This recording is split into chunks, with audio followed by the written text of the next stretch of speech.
Public Affairs Program. And the star goes to Open for Business Net 25. It is a signal to the world that we are open for business. We are now open for business. This is Cesar Vallejos bringing you yet another episode to guide you in discovering your passion and growing your business as we learn from experts in the field. Sama-sama tayong matuto sa isa na namang makabuluhang usapan tungo sa pagpapaunlad ng inyong negosyo.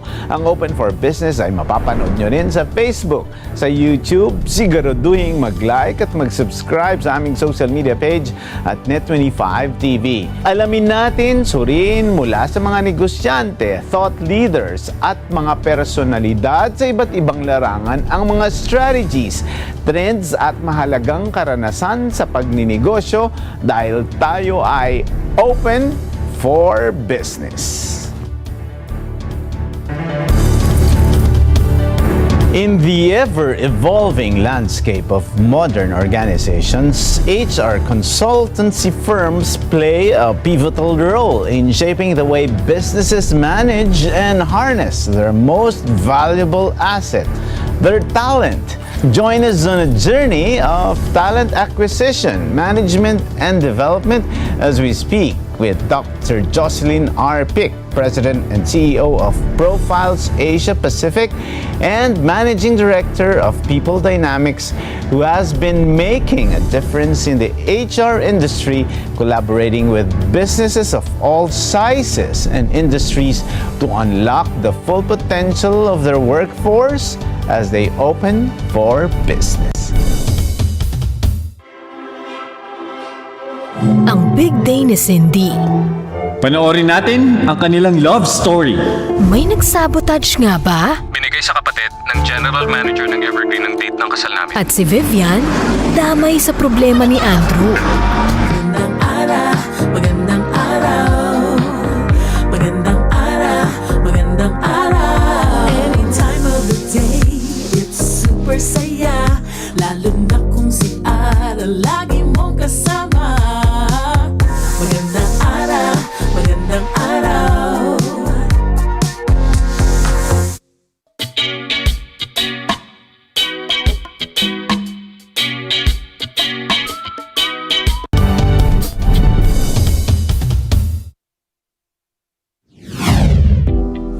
We are graced by a trailblazing leader in the world of human resources, talent acquisition, and organizational optimization. She is the driving force behind Profiles Asia Pacific and President and CEO as well as Managing Director for People Dynamics dahil sa kanyang malalim na kaalaman at masusing pagsuri sa kakayahan ng bawat empleyado na tulungan niya ang maraming kumpanya, maliit o malaki, upang mas lalong palawigin ang organisasyon at pag-unlad ng bawat individual.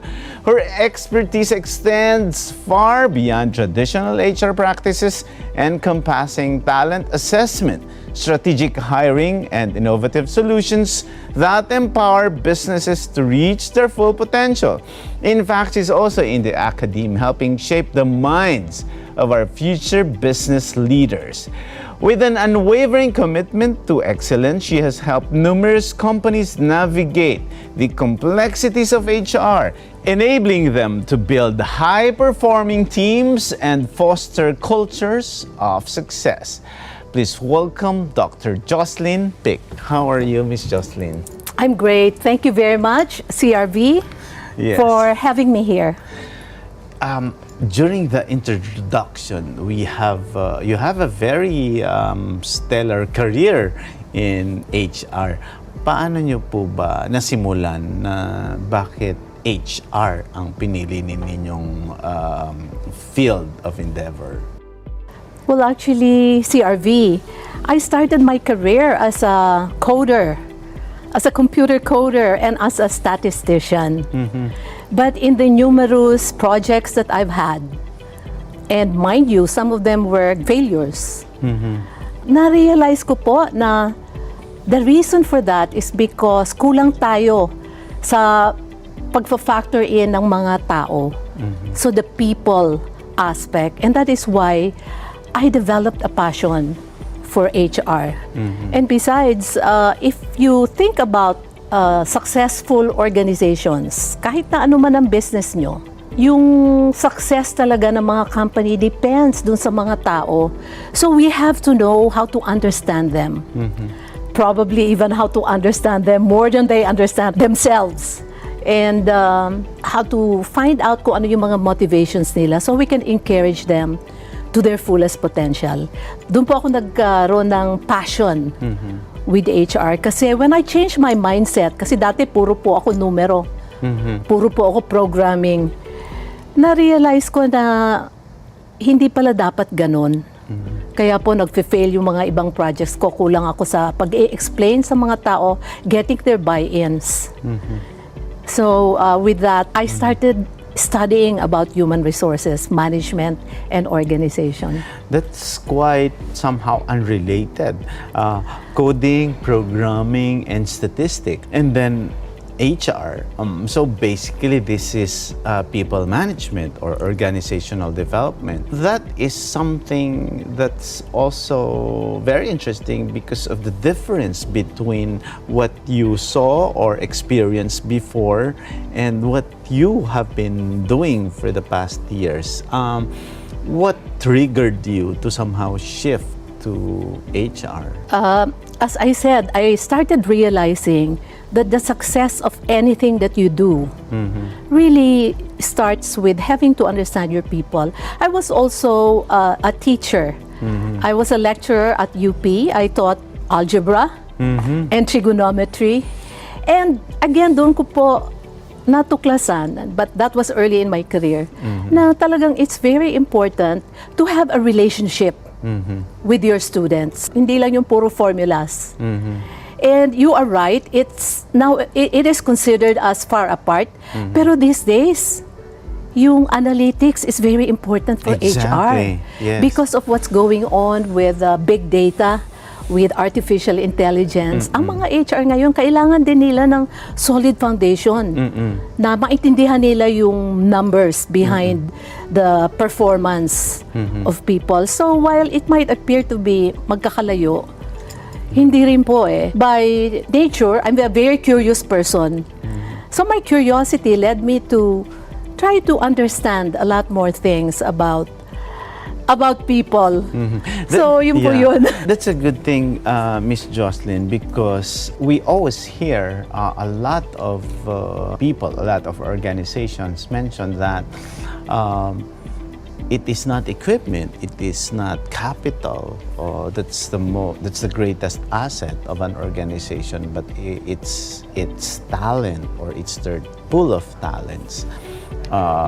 They always say that the greatest asset of an organization is its human resources. So may mga pag-aaral din po ba kayo na napatunayan nyo na ganun nga talaga? So kasi yung iba, the other organizations would look for the brightest minds, those with Latin honors, di ba?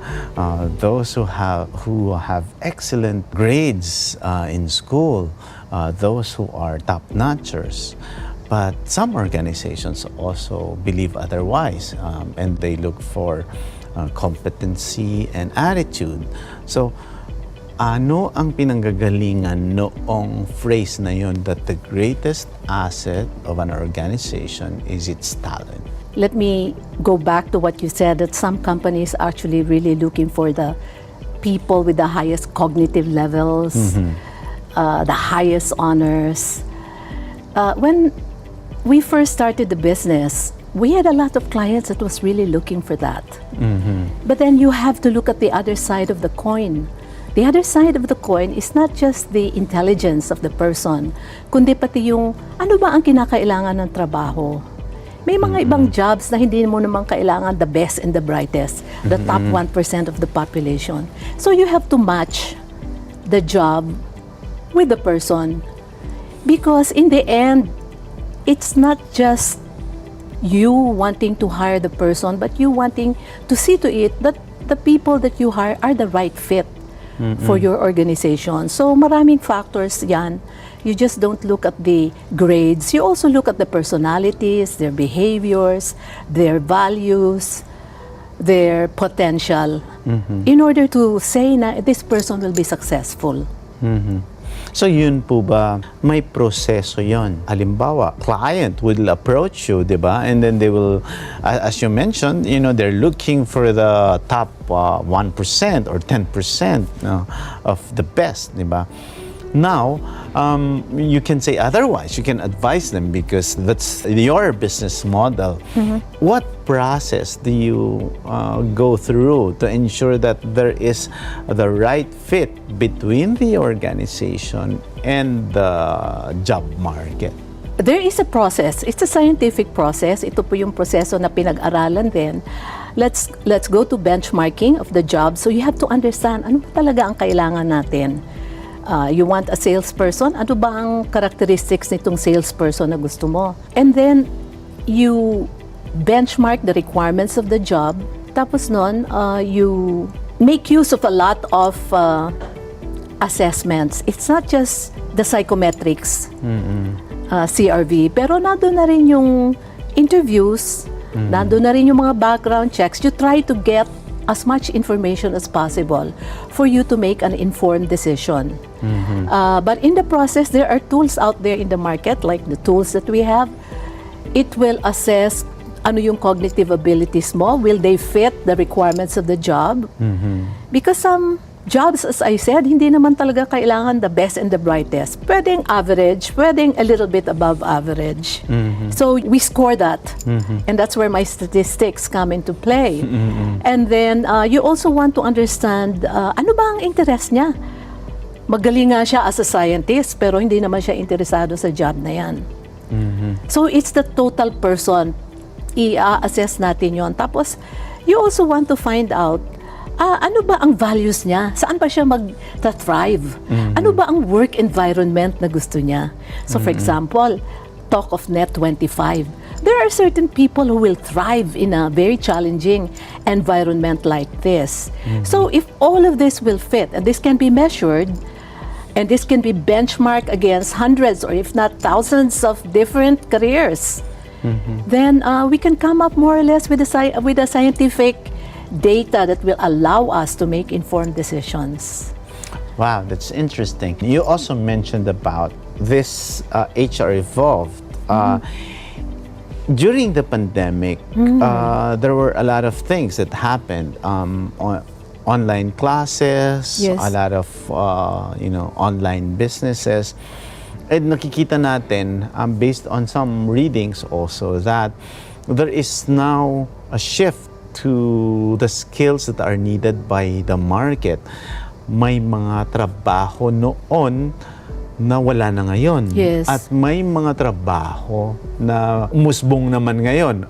AI, chat, GPT, and during my time, wala namang social media analyst or data analyst. Yeah. Meron naman siguro sa statistics dati, pero walang SEO manager, mga ganyan. Yeah. Wala yung mga ganyan dati. Wala yung mga ganyan. So, ano sa palagay ninyo ang mga usong trabaho ngayon? Ano yung mga kumpanya na lumalapit sa inyo na hinahanapan ninyo? So it's good that you have your background is in numbers, in figures. So somehow wala kayong pakialam kahit anong industriya ka mapunta, basta ito yung hinahanap mo. Pero ngayon, doon sa pag-aaral nyo, what is the job of the future? Wow, yeah, that's a very good question. When we look at these things, we look at the skills. And across industry, kailangan talaga nila ng people who are skilled in technology. But over and above that, companies are looking for people who think analytically, who can communicate, who can work as teams, and who can collaborate. People who would know how to take initiative. In fact, and I am in the academe, pero my personal belief is that there are jobs na hindi rin kailangan ng degrees. Mas importante yung skills. And if they upgrade themselves, they get certifications, they get diploma programs kahit na hindi siya bachelor's or hindi siya master's degree, but they can really get good at certain types of subject matter. They can become subject matter specialists. There are jobs available for them. You know, during my time also, being a student of statistics, I remember it took like 15 years. You know, statistics was not a quota course at UP where I studied. So everybody, we said, okay, you take statistics, you take statistics. Nobody was really interested in taking statistics. So maybe for 15 years, we only had 150 or 200 graduates. Pero ngayon, what I understand from UP is the #1 subscribed course. Wow. And a lot of companies are looking for people with analytical abilities, coupled with business. Hindi lang naman math kailangan eh. You have to have a certain understanding, not just of numbers, not just of technology, but also business. That's why we have programs like this. Oo, entrepreneurship. Entrepreneurship. No? And It's that's very the inspiration important. of this Yes. program, Open for Business. Yes. So ngayon nga, I'm saying na #1 most subscribed course ngayon is statistics. So happy-happy yung School of Statistics namin. Because freshman pa lang, 200 na. As of few years ago. Whereas 15 years, we only had 150 graduates. And I was talking to some of the big HR companies too, and I asked them, have you changed your method of searching and of selection? Well, yes, we've changed our method of asking questions, and we developed case studies, and one of the things we're looking for are their analytical abilities and their critical thinking skills. Nakikita din natin, yung sinabi ninyo, you come from the academe. Isa sa mga naririnig din natin based on interviews, walang market matching. What, I don't know now, but the curriculum, for example, in the academic institutions, in the educational system, is not necessarily prepared for the current job market.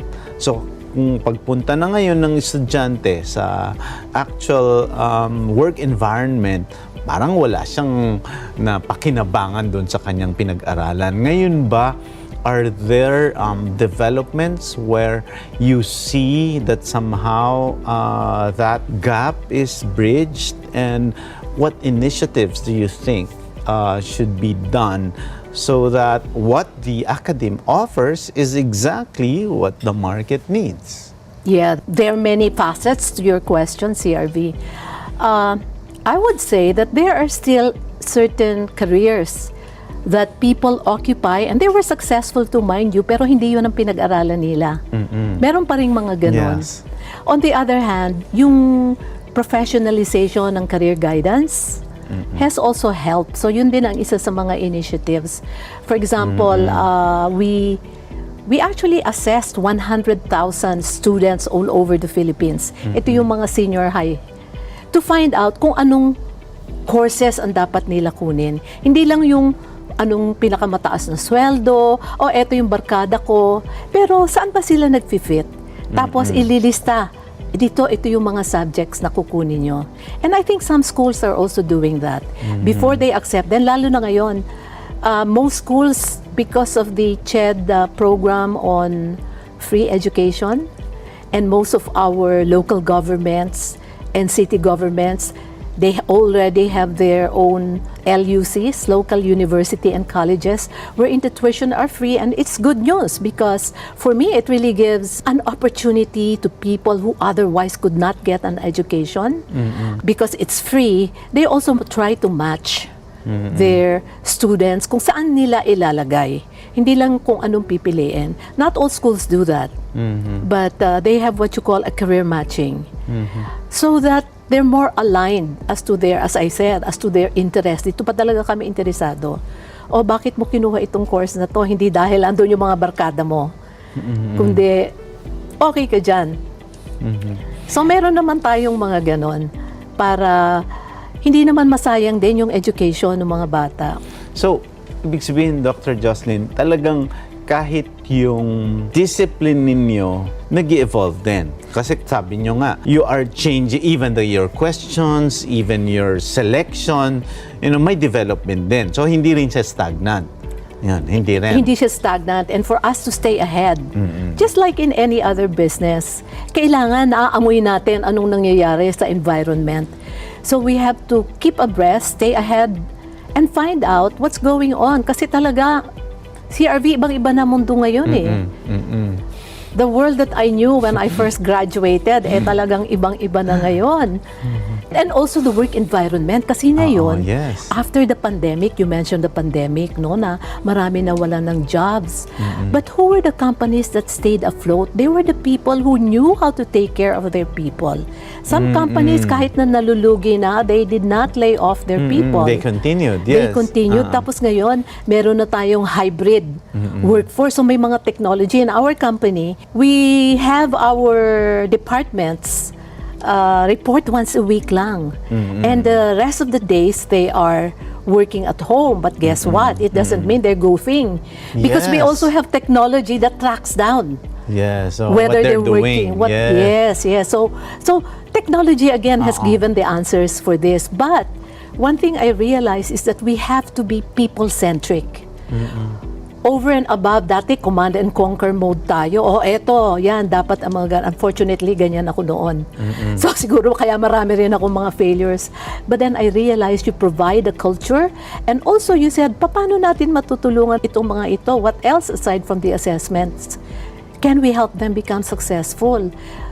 Nagkakaroon yan ng proliferation ng mentoring, ng coaching, ng executive coaching.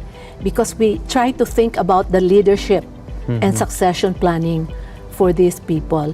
And the people, again, I said, who really know how to take care of their people, na hindi lang naman ito lip service, but they provide everything that they can as a company, be it in terms of compensation, be it in terms of support, be it in terms of training and development. It doesn't mean just because nakagraduate na sila, hindi na responsibilidad ng company na i-train sila. It's our responsibility to encourage them, tayong mga business people.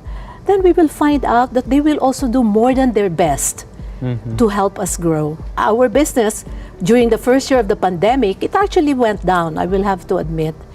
But because some of my directors are really very proactive, and even before we said magkakaroon tayo ng lockdown, we experimented with one department. Mag-lockdown tayo because we kind of anticipated magkaka-lockdown. Kasi March tayo nagka-lockdown, but November, we were already having town hall meetings. What's gonna happen with this virus? So, okay, we're gonna have one department. We'll see how it works. So it didn't come as a big surprise. But I realized that's when we had to start focusing really on people. And that is, I think, one reason why siguro year 2 of the pandemic, we were able to bounce back. And I'm sure that also happened to a lot of companies. On the other hand, there were also companies, for one reason or another, kasi talagang down ang business, they had to close down, which is so unfortunate. Now, Dr. Jocelyn, you also mentioned about the things that you can provide to your employees, like say, for example, taking care of their needs during the pandemic. That's one. Making sure that there is somehow a hybrid arrangement in terms of work, their environment. What are people or job finders looking for now? Kasi again, during my time, they look lang for a high salary. But now, it doesn't have, some organizations doesn't have to, or some individuals doesn't have to look for that. They're looking for something else. In your experience now, as you have assessed different organizations, what are job seekers, job finders look for in a specific job, aside from the usual remuneration package? Ano ba yung hinahanap nila? I would say, based on the surveys that we do, they're looking for companies that they can develop themselves, they can learn, and they can be trained also. Training is a very important factor. You're right, yung sweldo, hindi masyado. Pero nakikita ko rin, marami rin gusto nila ng virtual.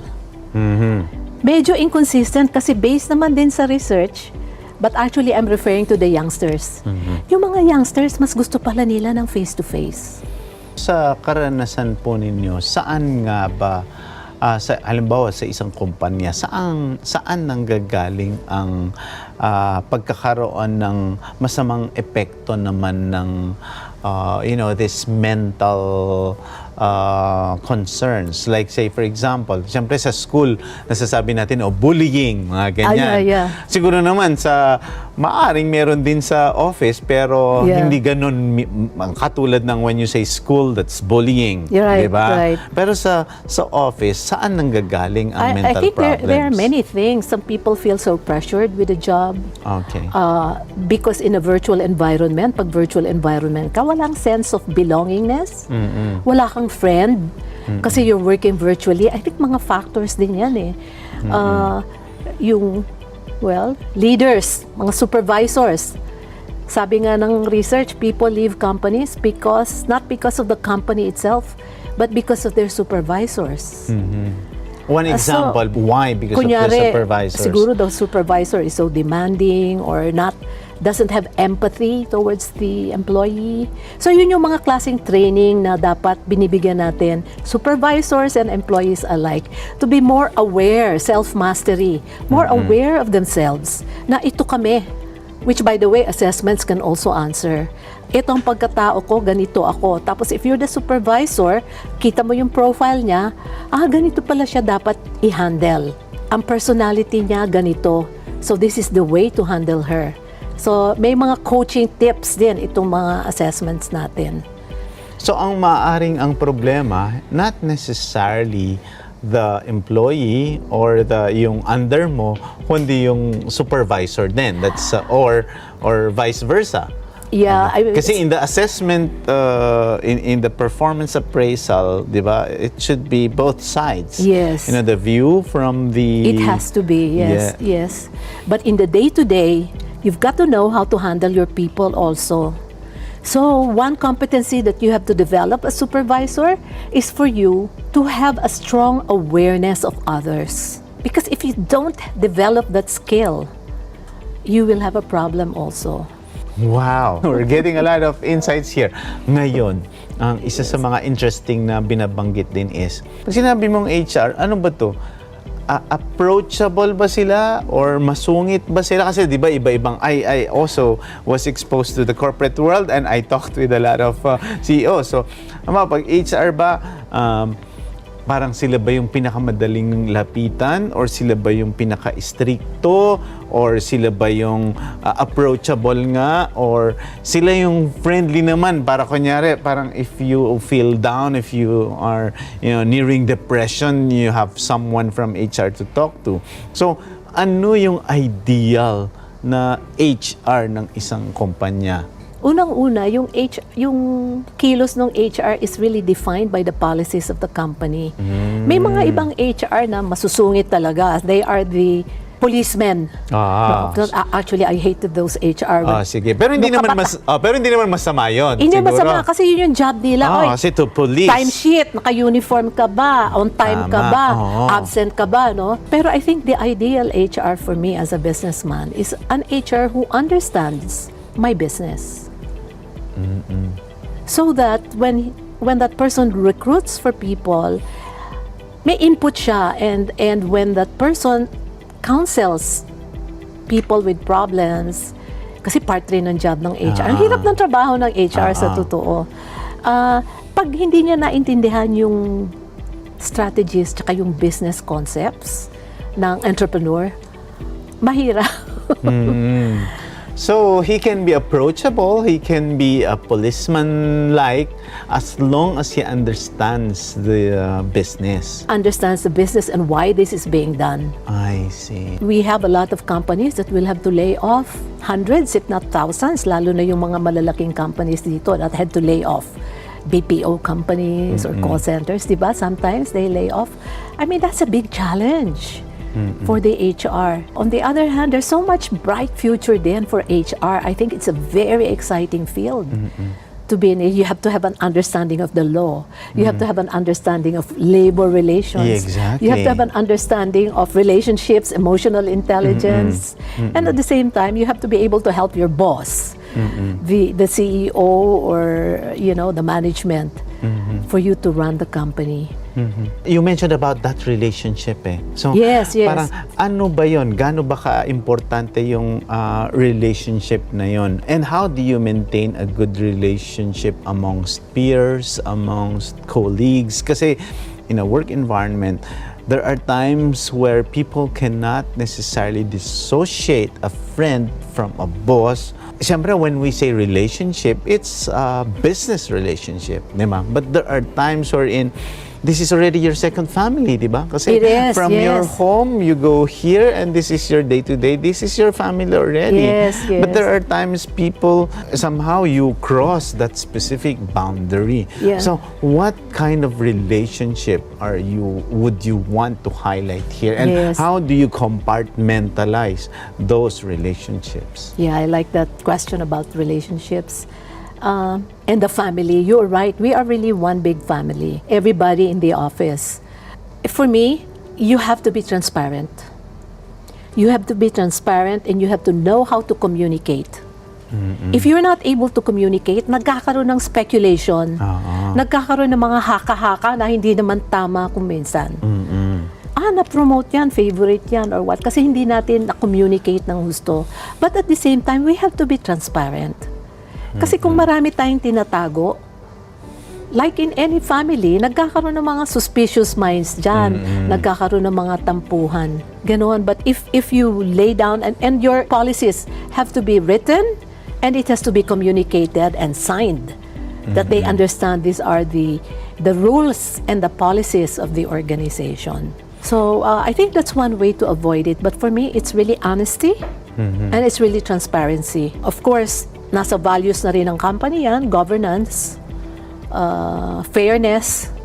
We talk about those things for us to make sure na hindi toxic yung ating work environment. In your dealing with a lot of companies that you counsel or that you give advice to, what are the major challenges na HR challenges? What aspect of HR? Kasi di ba, as I understand based on your data and what we have discussed, ang daming aspects din ang HR, di ba? May recruitment yan, may talent management yan, may mentoring yan. Ano ba yung mga karaniwan, maybe mention the top challenges that they experience, and what are those tools or your company's offerings to them so that you can help, solve these challenges? I think there are several challenges that facing HR practitioners. One would be, of course, the recruitment, the searching, the selection. Ang daming fake news kung minsan, ang dali-daling gumawa ng resume. How do you filter that out? Oo, Diba? nangongopya lang, di ba? Yes, Oo. so selection. And then, a lot of our people are also wanting to work abroad, no? Gusto nila yung mga trabaho overseas. So you have to know how to entice them. You have to create a brand that you can be an employer of choice. Ayun. So branding din, Branding kailangan din din. yun. So isang challenge yan. Tapos, I think another challenge that I see, especially for entrepreneurs and family businesses, is the challenge of succession. Yung succession planning, paano natin i-grow tong mga internal talents natin para sila mag-a-assume. So yun yung mga challenges. And of course, yung challenge na how do you keep them engaged?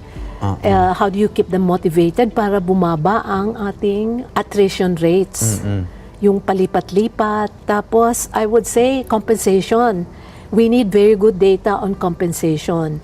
Even for companies that want to invest here and they want to open businesses, they always ask the question, ano ba ang mga rates? So, una-una, we have to make our rates competitive. Pangalawa, we don't want to be shortchanged by our neighbors in ASEAN, for example.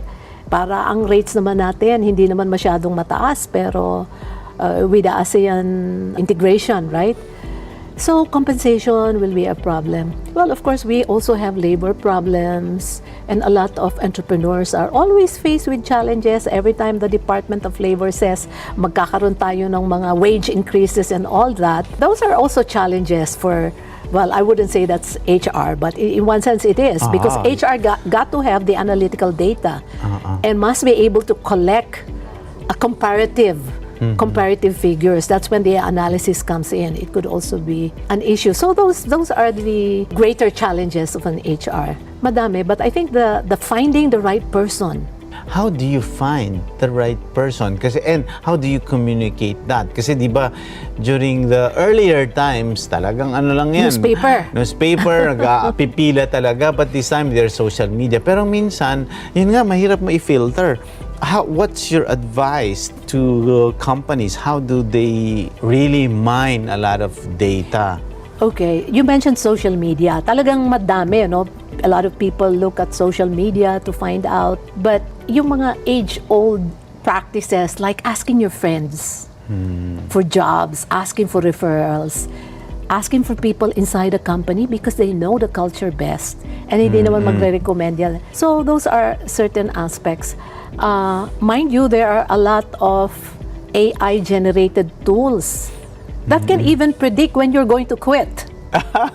And you can, because they say the best people in the marketplace that you want to hire are those people who are not looking for jobs. Exactly. You know, they're not desperate. They're not looking for, but you can already source them. So, you know, artificial intelligence can pick up keywords from your postings and all that and can give you names of potential candidates. Where can you find? It's a talent. There are lots of applications out there and they sell it. There are lots of jobs portals out there that you could also avail of if you want to find the right candidates. It's not merely resumes that are being sent to you.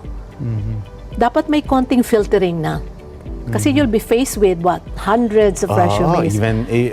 Even thousands. Thousands. How are you going to do that? At the early stage, when we first were moved to the Philippines, 1998, I remember we would have hundreds and thousands of resumes that we had to filter. So we had to introduce quick and easy way to assess them. Na, sige, we have to filter this out kasi ang dami-dami. Those were the days na iba pa. That was the rise of the call centers, and that was 1998. 25 years ago, that's our anniversary. We're celebrating our anniversary CRV. Yes. Yeah, that was a long time ago. Unfortunately, Dr. Jocelyn, we're running out of time and I have not asked one single question from this list. So I think that gives us the time for us to invite you again so that we can discuss more, about this very interesting. I think this is just an introduction interview. But before we wrap this up, ano naman po ang advice ninyo sa mga MSMEs, kasi kung sila man ay nagkakaproblema din sa kanilang HR, sa mga maliliit na negosyo, what's your tips to MSMEs, to business owners, to make sure that they take care of their greatest asset, which is the human resource? Well, first of all, we have to make sure that we take care of them. Secondly, there are many resources. Tayong mga MSMEs, we started as an MSME ourselves with 2 or 3 people only. Now we're almost 100. It's for us to make use of friends and resources. Kasi, like for example, yung mga local chambers at saka yung mga LGUs, meron silang mga centers dyan that will mentor mga MSMEs. I belong to an association which is called the Institute of Management Consultants of the Philippines, and we work with certain LGUs. They provide a space for us, and we have a lot of MSMEs that attend, and these are coaching given for free. So you just don't look at the packaging, the products, how you distribute your products, but more importantly, your people. So may mga mentoring sessions din nandyan for our MSMEs. For you to grow your business, basically. So I think marami naman tayong resources, CRV. We just have to give the time, because if we just strike anywhere, sige na lang tayo na sige at hindi tayo nagpaplano at we don't train ourselves, we don't educate, we don't listen to the wiser people amongst us, we will just be doing what we're doing. But if we want to grow, and mind you, for example, sa Quezon City, we work with the Quezon City LGU, no? I know some of the MSMEs that started when we were doing our mentoring, ano na sila? Multi-million company na sila. So you can grow like that. You can become like that also. But don't forget, always take care of your people. Kasi pamilya nyo yan eh. And select the right person. Paano ba kayong nagpumipili ng partner? No? Job matching, tawag nga. No? Kailangan nyong kilatisin ng husto na kasundo nyo ba to, magwo-work ba to, can you trust this person? Which is actually on a more scientific scale what assessments do. Wow. And I'm sure there's a lot of people who are watching who would like to know your number. Where can they get in touch Yes, with please. You're welcome, and it's part of our initiative. We love to mentor you. My cell phone number, in case you want to give me a call, is 0917-810-8001. Or the better way to reach me would be to email me at jocelyn@profilesasiapacific.com. Or my Facebook is simply Jocelyn Pick. And I look forward to hearing from you, and I look forward to seeing you grow your businesses. Wow, thank you so much, the Managing Director of People Dynamics and the President and CEO of Profiles Asia Pacific, Dr. Jocelyn Pick. Open for business. We'll be back. Stay with us.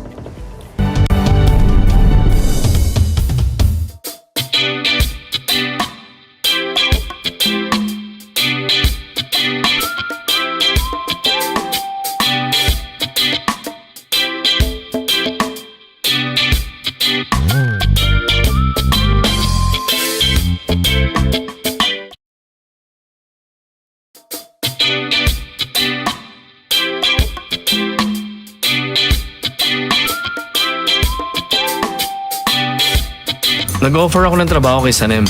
Sana tanggapin niya. Meron na siyang trabaho. Sa maiksing panahon na lang. Panahon na nga ba para matupad ang dream ni Sanem? Ang ganda ng office mo. At si Chan, di na malaman ang gagawin. Sanem, huwag ka namang umalis. Huwag kang tumakas, Sir please. Chan. Ano ba? Nag-iisip ka ba, ha? Pasensya na kung gusto kong umalis. Sorry kasi lahat ng gawin ko baliwala sa'yo. Parang init at lamig itong sina Chan at Sanem. Tanggapin mo ba yung offer niya? Sisisantihin siya bago pa matapos yung natitirang araw niya dito sa office. Pagkakataon na naman ni Paulen tumagdag sa gulo. Kailangan palalain pa natin ang away nilang dalawa. Anong plano nyo, ha? Daydreamer. Monday to Friday, 7:30 p.m. Dito lang sa Net25.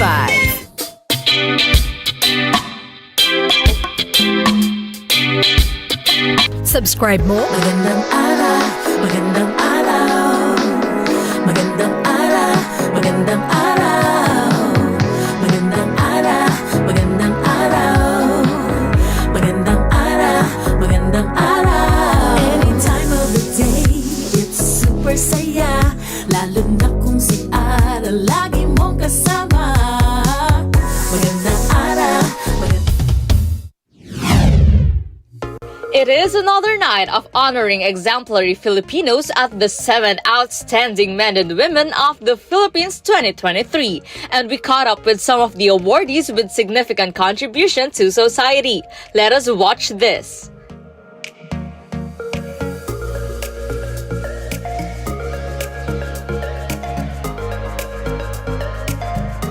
Kailangan matuto tayong mag-acquire ng assets. Kasi isa yan sa mga natutunan ko early on nung nagsisimula ako, kahit na wala pa akong pera noon, at a very early stage nang nagsisimula akong magnegosyo sa larangan ng online, is aware na ako about financial literacy, lalo na yung acquisition ng asset. Ito yung pera natin, kailangan alam natin kung saan natin ilalagay.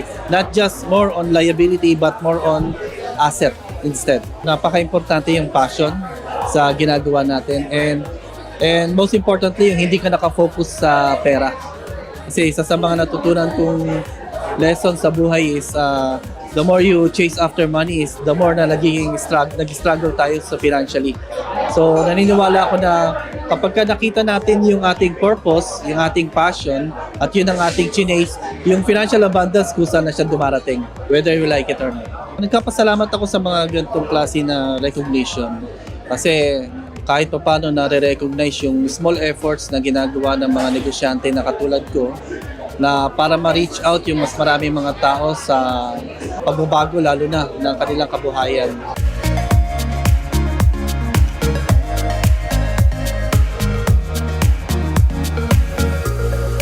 Very happy ako to celebrate my 7th year anniversary for Best Magazine kasi marami naman po akong awards na ginagawa every year. Kaso lang, itong outstanding ang kauna-unahan kong awards night na ginawa. And I'm so very happy and glad na nakarating na siya sa ika-7 taon at meron pang bago. Outstanding youth, meron din Tourism Circle Awards at meron din Outstanding Brand of the Year. The main objective of doing this is para talaga makatulong sa kapwa, hindi naman for anything else. Gusto ko lang siyang gawin kasi nararapat naman na gumawa talaga ng mga activities na ganito na may katuturan. That's why nagkaroon ako ng Best Magazine, for charity talaga. Itong award na ito, gusto ko sana through me makita nung iba na pwede namang magbigay kahit maliit. Tapos yung maliit na yung lumalaki yun eh. Dahil magugulat ka na lang yung binibigay mong kabutihan sa ibang tao. Pagbalik sa'yo, sobra-sobra.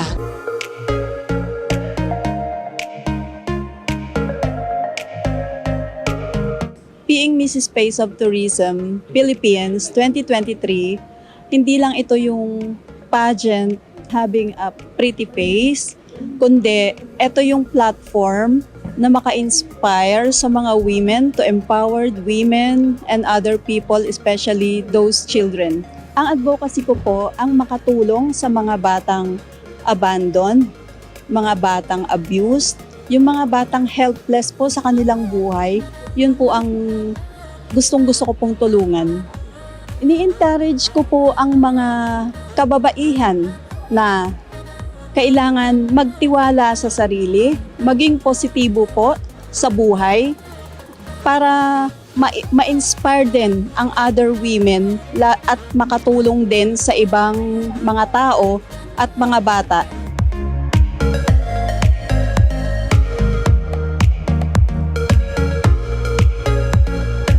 I'm so happy because it's been a while. First time ko ulit to be out in public, so I'm so happy. Kaya, yun, excited ako for tonight.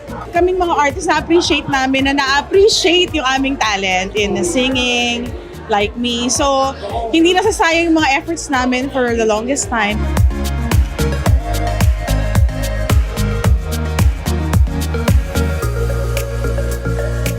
Presently, ako po ang president ng Filipino Dentists Organization in Qatar, and we are active helping distressed OFW, and not only po yung mga distressed OFW but also mga professionals po like as a president of Filipino Dentists, instead po na uuwi pa sila ng Pilipinas to take board exam, they can take board exam po sa Qatar, which is under po kami ng Filipino Professional Organization in Qatar. So lahat po ng mga professional abroad, especially po sa Middle East, pwede na po silang mag-board exam na hindi po magre-resign sa trabaho. So ang tawag po doon na SPLE, Special Licensure Examination po. Isa lang po ang realization. Alam nyo, dapat po mahalin natin ang bansang Pilipinas at babalik po talaga tayo.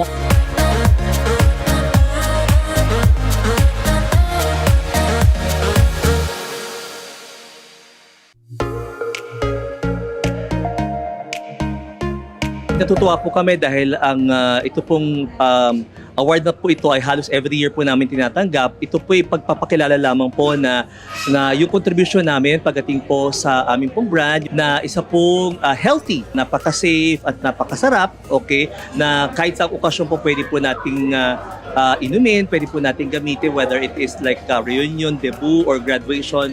Napaka-safe po nito. Kaya naman po siguro nagugustuhan din po ng organizing body na bigyan kami ng award para kilalanin po yung pong, at the same time, sabi nga ni Sir Delphine, yung pong advokasya namin, nakatutulong po kami sa mga magsasaka, yung pong mga nagtatanim po ng guyabano, mangustin, and pignay, para po bigyan sila ng trabaho. Okay, yun po sa pinaka-importante ron. Sa isang bote po na bibilhin po ng ating po mga consumers, ng ating pong Milagro Bean of Fruit Wine, ay natutulungan po natin ang ating po mga farmers, yung ating po mga magsasaka po, na mabuhay.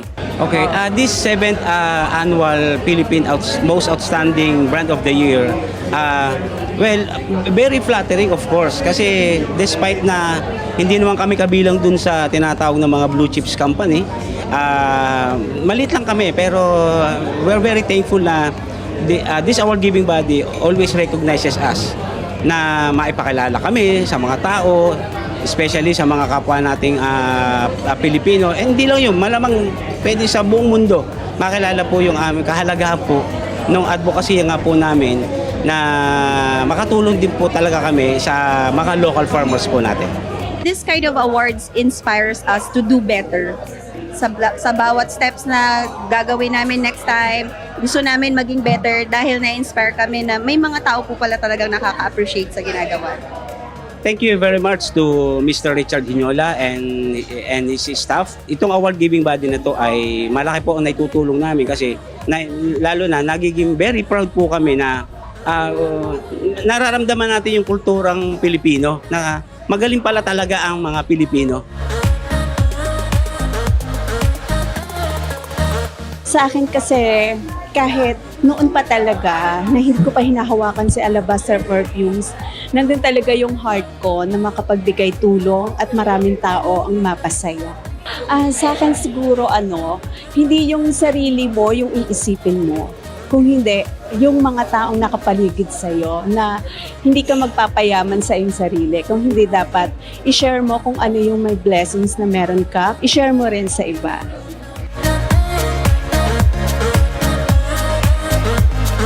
To be different, us kasi we don't just do services.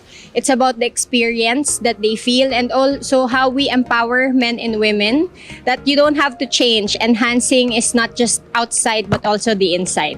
Nauna ko talagang naisip na magtayo lang ng negosyo to provide jobs.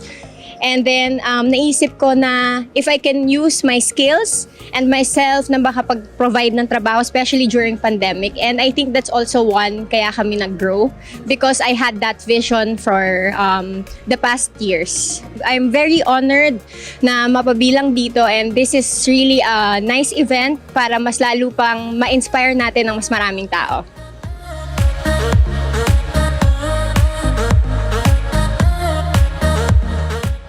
More success for them kasi headed by ito ni Mr. Richard Hinola. Mas marami siya ngayon na-reach na tao at dahil sa ginagawa niyang ito, nai-inspire tayo lalo. Lalo na kung anuman ang sitwasyon natin sa buhay, ay mas lalo natin itong pagbutihin dahil ang mga taong katulad ng mga staff nito at kasama na nga dyan ng Best Magazine, sila hindi tumitigil para bigyan ng recognition ang mga taong may mga na-attain sa buhay nila. Kaya more power to you, Mr. Richard Hinola and staff. God bless.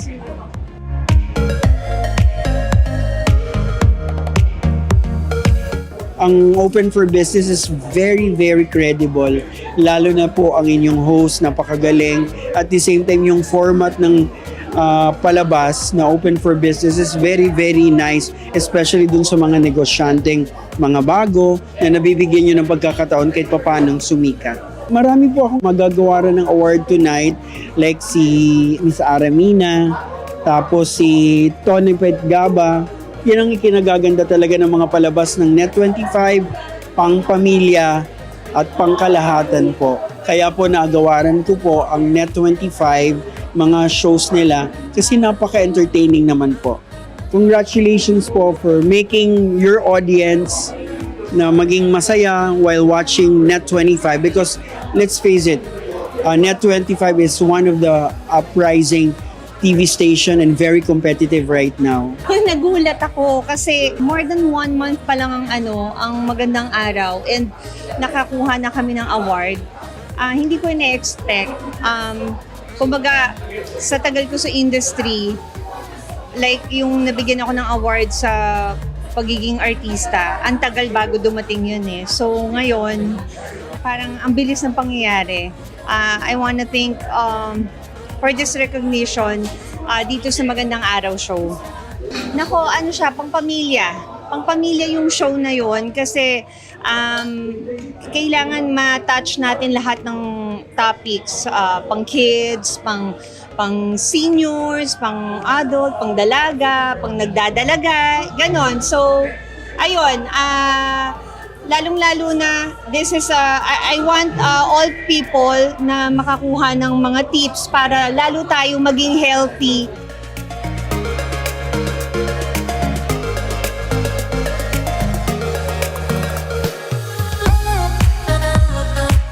Sa lahat ng mga awardees ko, sa lahat ng mga sponsors at sa lahat ng mga donors ko, thank you very much because without you, nahihirapan po akong buuhin ang isang ganitong klaseng awards night.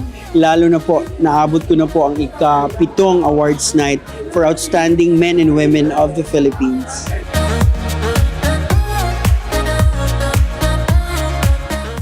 There you have it, some of the outstanding men and women of the Philippines. We also thank the organizers for naming us Philippine Outstanding Brand of the Year as Business TV Show of the Year. More power to you. I am Jasmine Agustin for Open for Business.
And our buzzword of the week is core competencies. These are the resources and capabilities that comprise the strategic advantages of a business.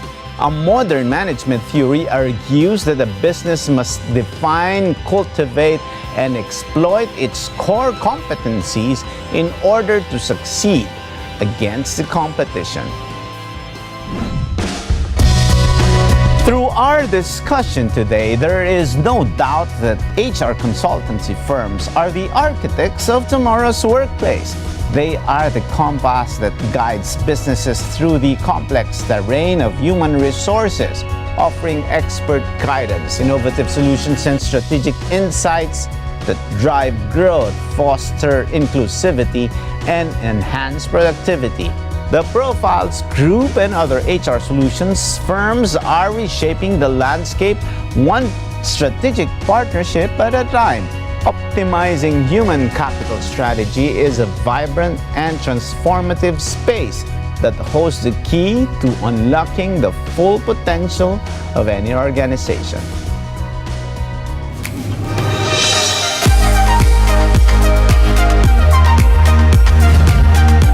And our quote of the week is, in a high IQ job pool, soft skills like discipline, drive, and empathy mark those who emerge as outstanding. That's from Daniel Goleman, author, psychologist, and science journalist. Thank you so much, Dr. Jocelyn. Maraming salamat sa isang oras na pagsama sa amin upang tunghayan ng isang makabuluhang usapan ukol sa negosyo dito lang sa Open for Business.